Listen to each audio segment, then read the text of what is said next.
Topic का नाम है potential energy expression of a dipole. ठीक है, तो ये इक्वेशन जो है हम पहले पढ़ चुके हैं कि अगर एक्सटर्नल फील्ड प्रेजेंट है और उस एक्सटर्नल फील्ड को अगर हम देखें और उसमें अगर हम कोई दो चार्ज लेकर आते हैं तो पूरा जो हमारी इक्वेशन बनती थी ये बनती थी पोटेंशियल एनर्जी की, यानी कि ये हमारी यू की पूरी इक्वेशन बनती थी।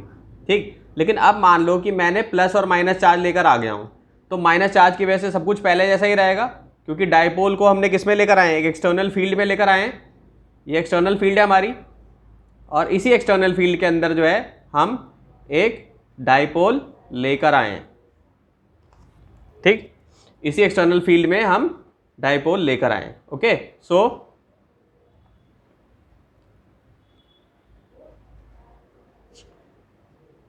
ये डाइपोल को हमने यहां पर लेकर आ गए, तो अब जो पोटेंशियल एनर्जी होगी सब कुछ वही रहेगा, लेकिन बस माइनस साइन आ जाएगा। और R1 और R2 क्या है, इसके पोजीशन वेक्टर से, ये मैंने यहाँ दिखाया हुआ। मान लो कि डाइपोल ये यहाँ पर आ गया, मान लो पोजीशन ये बन गई इसकी डाइपोल की पोजीशन ये बन गई, मान लो इस पॉइंट पे और इस पॉइंट पे आ गया। जैसे अभी तो ये यहाँ पे रोटेट कर रहा है, तो पोजीशन वेक्टर तो चेंज होंगे ना इसके। ठीक है बेटा, तो हम इसको ऐसे लिख सकते हैं। ठीक, अब ये जो पोजीशन वेक्टर है Q और माइनस Q का है, तो VR1 माइनस VR2 को हम लिख सकते हैं minus E into 2a cos theta. ठीक है, ये समझने वाली बात है कि 2a cos थीटा कैसे आ गया। ठीक, तो 2a cos थीटा कैसे आ गया वो समझा देता हूं तुम्हें। तो इसमें VR1 माइनस VR2 की जो वैल्यू है वो हमने क्या लिया, minus E into 2a cos theta ली है। अब ये हमने क्यों लिया, ये कहां से आया, तो हमने पहले पढ़ा हुआ है कि V equal to E into distance होता है। ठीक है, यहां से यहां तक कितना है, 2a है, और अगर मैं cos थीटा लूंगा तो cos थीटा क्या होता है, बेस अपॉन हाइपोटेन्यूज होता है, हाइपोटेन्यूज जगह पे ये चला जाएगा। ठीक है, तो बेस क्या हो गया, डिस्टेंस हो गया हमारा ये base.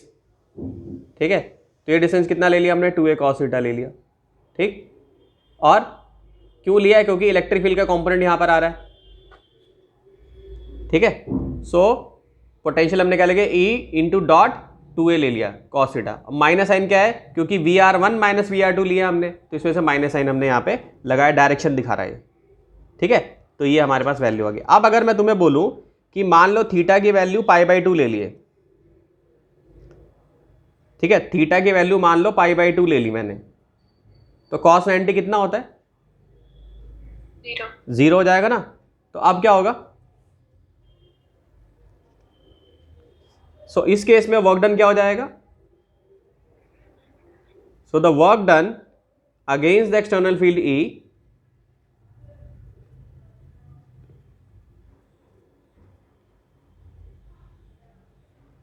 in bringing plus Q and minus Q are equal and opposite.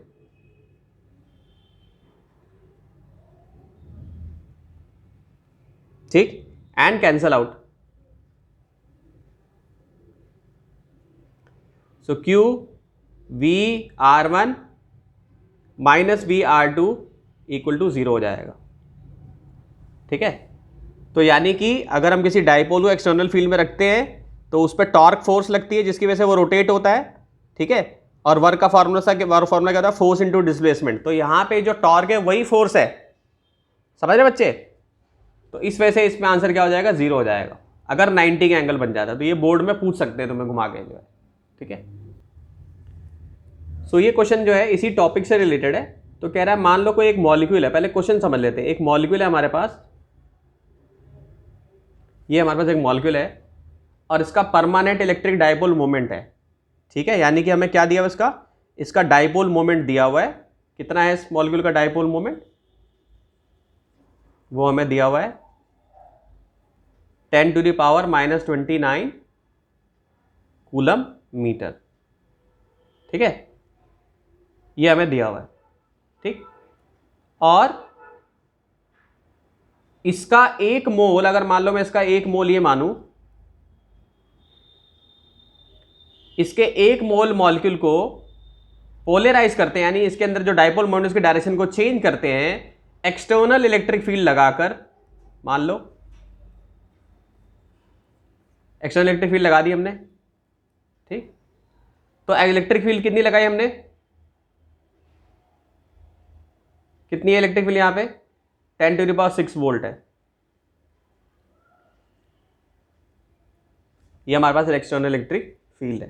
ठीक, फिर डायरेक्शन को चेंज कर दिया गया इन्होंने। तो सबसे पहला हमें क्या काम करना पड़ेगा कि हमें देखना होगा 1 मोल में ही कितने मॉलिक्यूल हैं। तो 1 मोल में पहले कितने हैं, 6.10⁻23 मॉलिक्यूल में 1 मोल इतने होते हैं ना, 6 × 10⁻23 होते हैं। और उसमें भी हम किससे मल्टीप्लाई करेंगे, इस पूरे से मल्टीप्लाई करेंगे टोटल निकालने के लिए।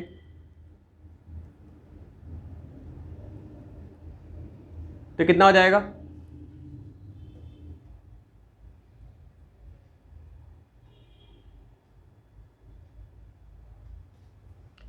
ये आ जाएगा C मीटर। ठीक है,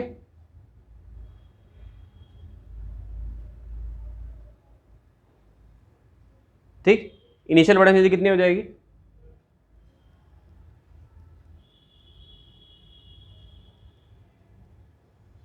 सो P cos थीटा फॉर्मूला हम पढ़ चुके हैं पहले ही।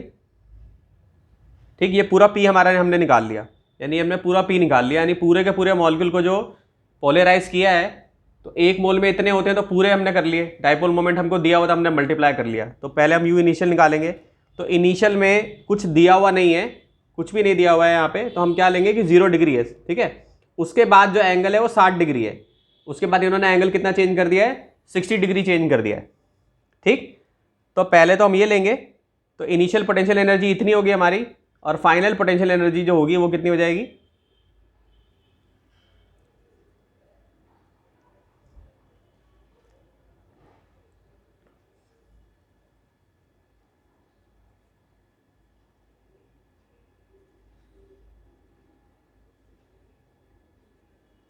ठीक है। तो P और E दोनों हमारे पास है यहाँ पे, हम उसको निकाल लेंगे। यहाँ पे cos की वैल्यू 0 डिग्री लेंगे, तो हो जाएगा -6 × 10⁶, और इलेक्ट्रिक फील्ड की वैल्यू कितनी हो जाएगी, 6 ×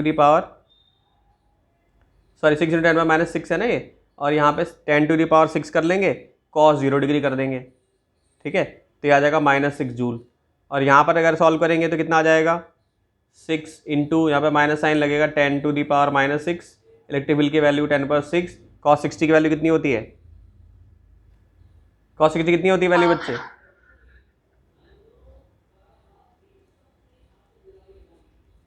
तो कितना आ जाएगा, -3 जूल।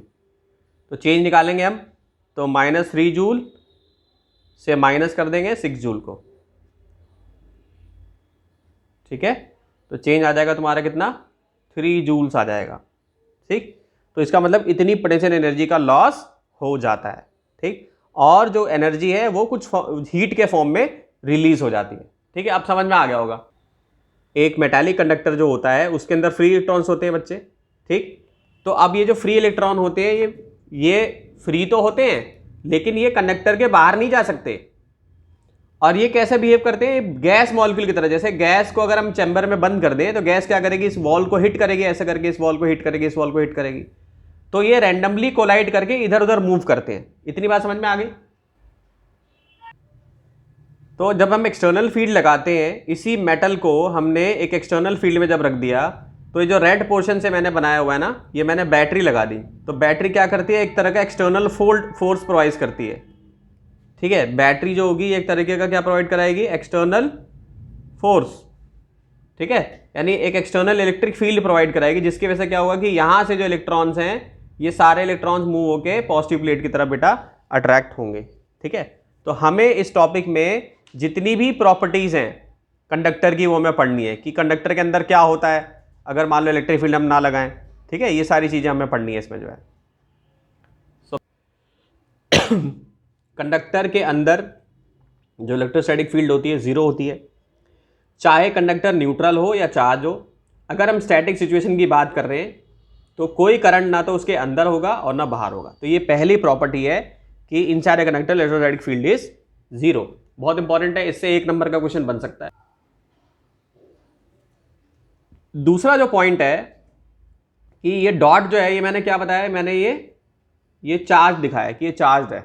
ठीक है, यानी इस पे चार्ज पड़ा हुआ है, ये चार्ज छोटा छोटा चार्ज दिखाया मैंने, जो डॉट्स दिखाया। ठीक है, तो कॉन्सेप्ट ये है कि surface of a charge conductor, अगर कोई सरफेस हम लेते हैं तो उस पर जो इलेक्ट्रोस्टैटिक फील्ड होगी हमेशा 90 डिग्री का एंगल बनाएगी। क्योंकि अगर मान लो हम ये कहें कि भाई मान लो ऐसा ना हो रहा हो, मान लो कि इलेक्ट्रिक फील्ड नॉर्मल नहीं लेंगे, अगर हम नॉर्मल नहीं लेंगे तो फिर ये टेंजेंशियल लेंगे, तो फिर तो अगर कोई चार्ज बॉडी है तो ए पॉइंट से बी पॉइंट तक चार्ज अपने आप ही मूव कर जाएगा। लेकिन हमने तो ऐसा देखा नहीं है कि चार्ज बॉडी पे अपने आप तो मूव करता नहीं है, चार्ज मूव तो नहीं करता ना, जाके उसमें बैठ तो जाता है लेकिन अपने आप मूव तो नहीं करता, फिर तो बड़ा ईजी हो जाता है इलेक्ट्रॉन्स मूव होते। ठीक है, तो इस केस में फिर हमने क्या लिया है कि भाई इलेक्ट्रिक फील्ड जो है नॉर्मली होगी इस केस में। ठीक है, तो अगर कोई चार्ज कंडक्टर है तो उसकी जो सरफेस होगी उस पर इलेक्ट्रोस्टैटिक फील्ड हमेशा नॉर्मल ही होगी to the surface at every point. ठीक है, आगे बात समझ में, इसको लिख लो कि अगर मान लो हमारे पास एक कंडक्टर है और वो स्टैटिक सिचुएशन में है। स्टैटिक सिचुएशन में मतलब कि हमने उसको बाहर से किसी बैटरी से कनेक्ट नहीं किया है, हमने किसी उसको बैटरी से कनेक्ट नहीं किया है। ठीक है, मतलब ये वाली सिचुएशन नहीं है, उसमें हमने उसको बैटरी से नहीं कनेक्ट करा है। ठीक है, कोई एक्सटर्नल हमने बैटरी नहीं लगाई है। तो अगर स्टैटिक सिचुएशन में है तो अगर मान लो कि न्यूट्रल कंडक्टर है तो उसमें क्या होता है, जितने पॉजिटिव चार्ज होते हैं उतने ही नेगेटिव होते हैं, यानी पूरा जो उसका नेट चार्ज जीरो होता है ना। तो जैसे हम उसे चार्ज करेंगे तो चार्ज कभी भी अंदर नहीं जाएगा, बाहर की तरफ ही रहेगा जो एक्सेस चार्ज होगा। ठीक, सो स्टैटिक सिचुएशन में चार्ज सारा सरफेस पे ही आएगा। अब अगर मान लो कि इस कंडक्टर के छोटे छोटे टुकड़े मैं ले लूँ, बहुत छोटे छोटे टुकड़े ले लूँ, बहुत छोटे छोटे टुकड़े, जैसे ये ले लूँ मैं, छोटे छोटे वॉल्यूम। ठीक है,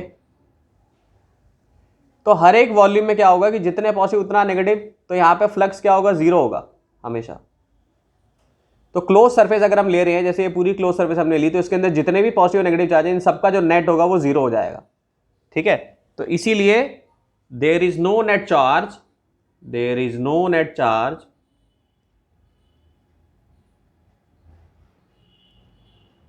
net charge at any point inside the conductor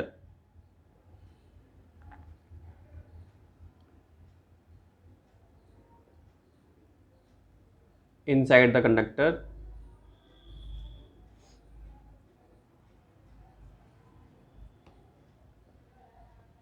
and any excess charge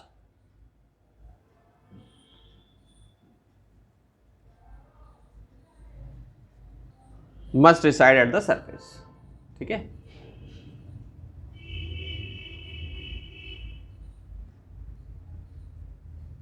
ये याद रखना है।